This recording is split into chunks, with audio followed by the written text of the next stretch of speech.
Oh!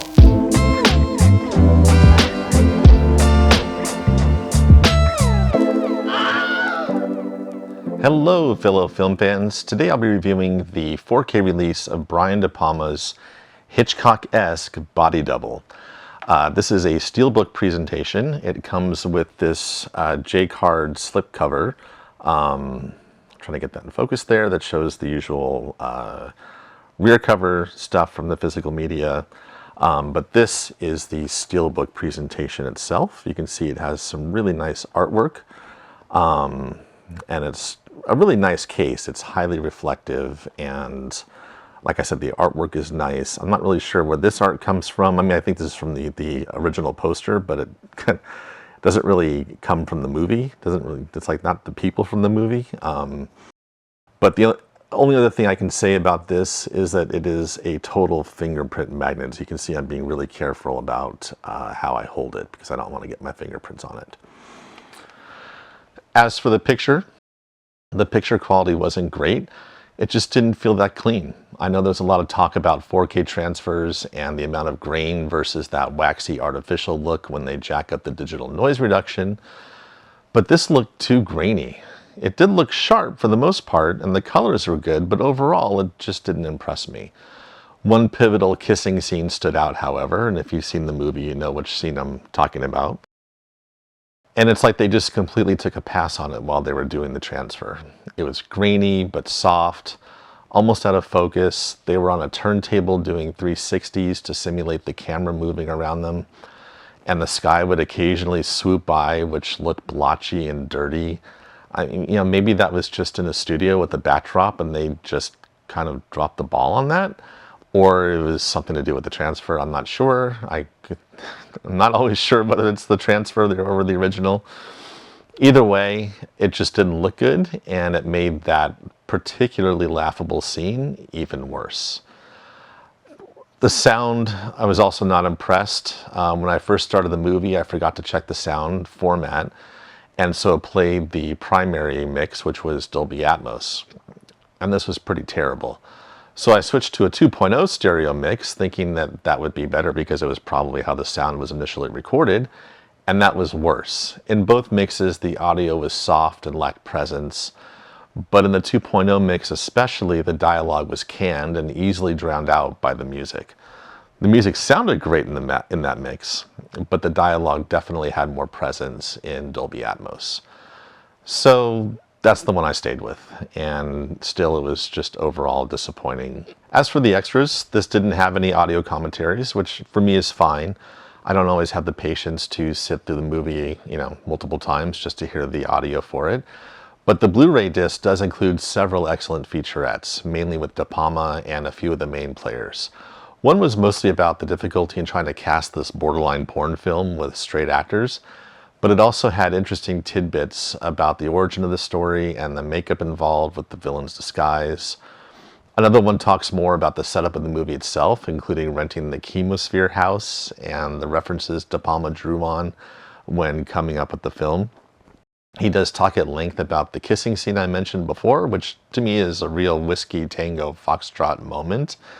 It's fascinating because first, one of the actors involved talks about how extensively choreographed it was and how technically difficult it was to shoot. Then De Palma talks about how he felt it never worked for him and that preview audiences laughed at it and that it basically takes the audience out of the movie. All of that is spot on. That scene tries its hardest to tank the movie. That said, I've never seen a director be this frank in their self-criticism. Usually they would say oddball things to justify their decisions. I have to say, De Palma, except maybe when he's responding to criticism of being sexist, comes off as a pretty likable guy.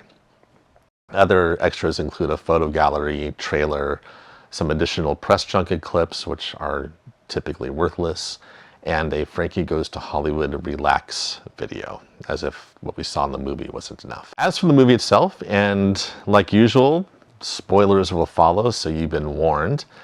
I don't remember when I first became aware of Body Double. I just know that way back in the day I loved it, and it was one of those that I watched on cable every time it came on.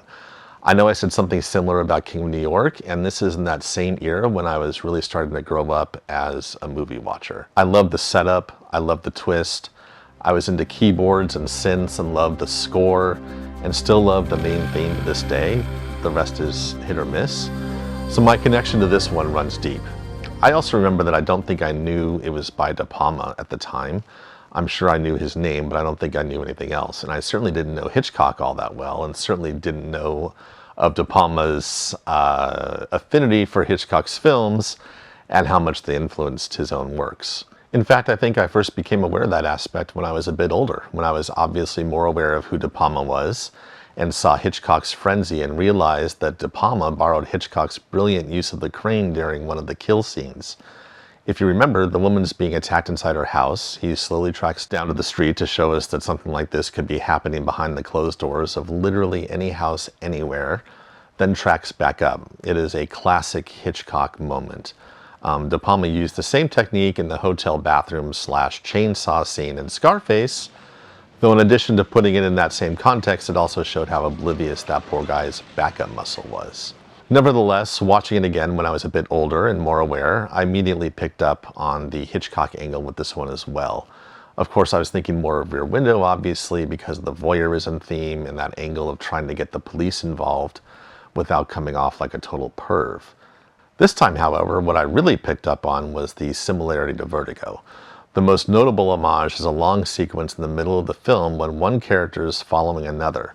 Like Vertigo, the person the hero is following is not who he thinks she is, except it's reversed in this case in that he's following the real deal, not, as we'll later find out, the body double. The tie-ins don't end there. Our hero is deeply flawed, much like Jimmy Stewart's Vertigo in Vertigo and Stewart's broken body in Rear Window.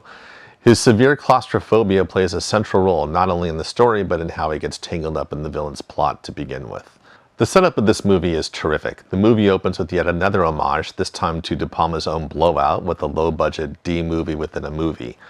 Craig Wasson plays Jake Scully, a down-on-his-luck struggling actor who gets fired from this movie because his claustrophobia paralyzes him during the shoot. He comes home early, only to walk in on his girlfriend banging somebody else, so he's looking for a place to stay. Sam Bouchard, played by Greg Henry, overhears his plight and offers him shelter. This happens to be in a modernist octagonal house that looks like a UFO perched atop the Hollywood Hills. This is a real house in the Hollywood Hills, by the way, called the Chemosphere.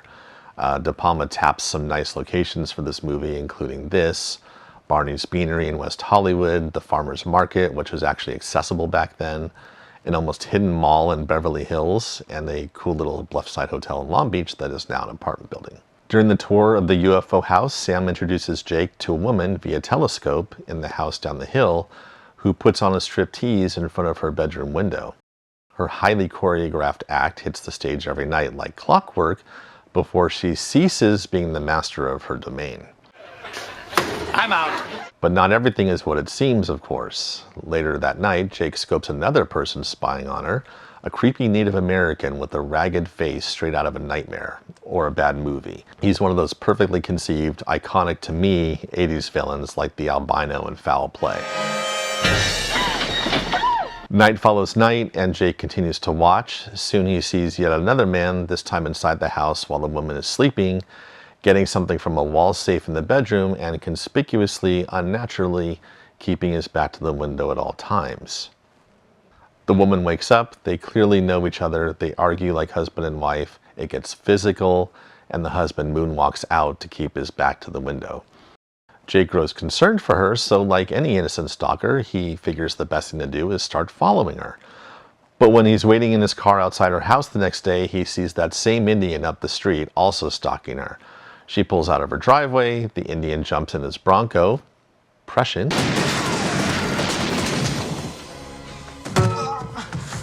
This leads to the aforementioned Vertigo-esque middle sequence as they end up in a multi-level mall in Beverly Hills with stores, escalators, and elevators surrounding a middle courtyard.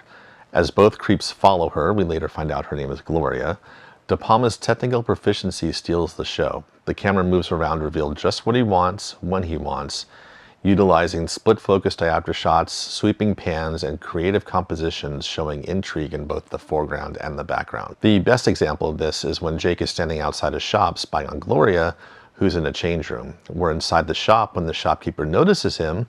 Then we cut to Jake's POV from outside, still spying, but now we barely see the shopkeeper in the background pick up the phone, and we sense he's about to get busted.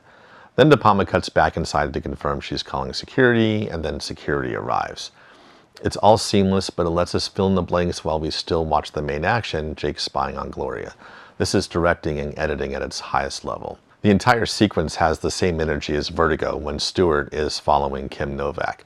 Gloria has the same awkward, almost staged way of just walking around and looking at things, though in Vertigo it was actually staged. And Jake becomes more entranced by her every step of the way. It all culminates like Vertigo in our hero saving the day. She doesn't fall in the San Francisco Bay, but the Indian snatches her purse, Jake chases him, and the Indian gets away when he runs through a tunnel that triggers Jake's claustrophobia, almost as if he knew. Instead of Jake taking Gloria back to his place and nurturing her back to warmth, however, she confronts him for following her.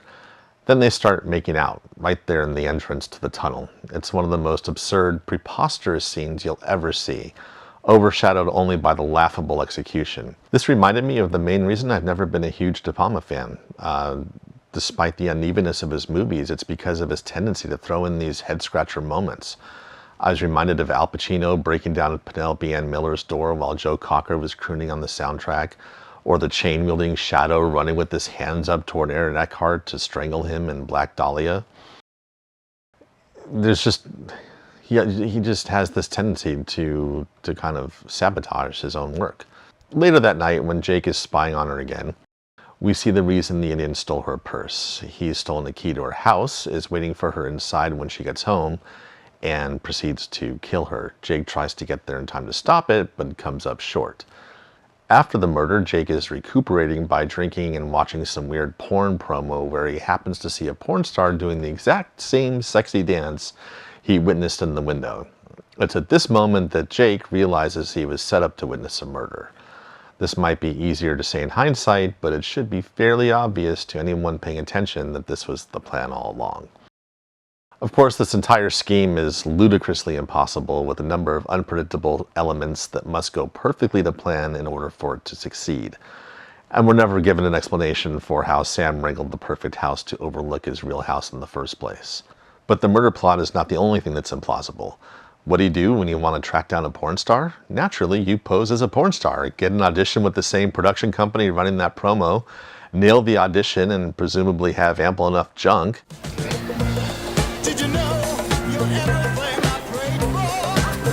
And land a part with the exact same porn star you're trying to track down. Pretty easy. In the middle of all this is a weird, way too long music video set to Frankie Goes to Hollywood's Relax. I'll chalk that up to another "what were you thinking" De Palma moment. Maybe this whole sequence didn't feel as odd back in the day. Maybe it was edgier, so people were more distracted by that. Regardless, things go a bit sideways here in more ways than one. From a structural standpoint, Gloria's murder feels more like a second act climax, but that means everything that follows, the interrogation with the cops, and then Jake's descent into the porn underworld, plays like a long, long third act. And the movie starts to really drag. Maybe De Palma didn't have enough between the Vertigo/stalking sequence and the murder, and he was already stringing this along as thinly as he could?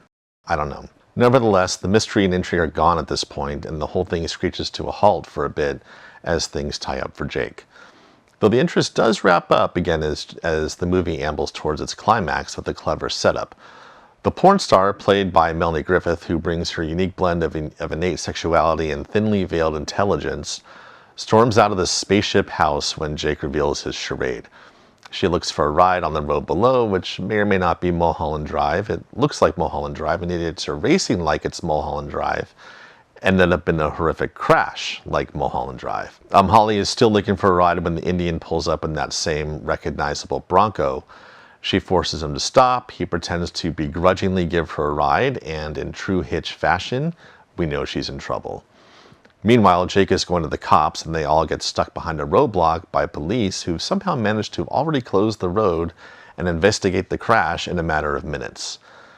Jake is a few cars behind the Bronco with Holly and the Indian and watches as he takes a lug wrench and whacks her over the head with it.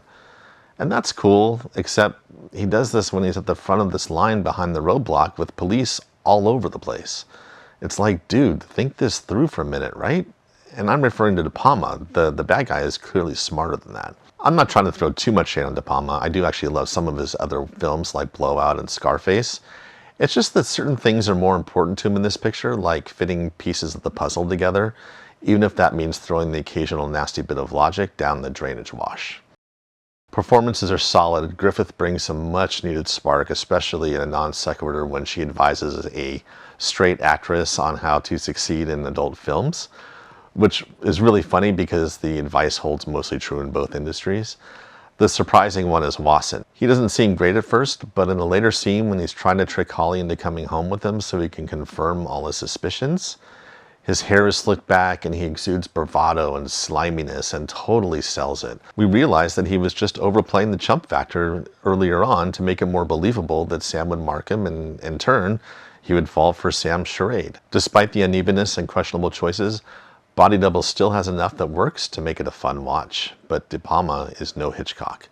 If I were being truly objective, I'd give this a 6 out of 10, but nostalgia helped me overlook the bad and lift up the good, and the parts that worked really, really well. So my final rating is an 8 out of 10. That's my story, and I'm sticking to it. If you enjoyed this review, please give it a like. If you like my channel's content, feel free to subscribe. If you have anything you want to say, please drop it in the comments and I'll try to respond to everybody. Otherwise, thanks for watching and I'll see you next time.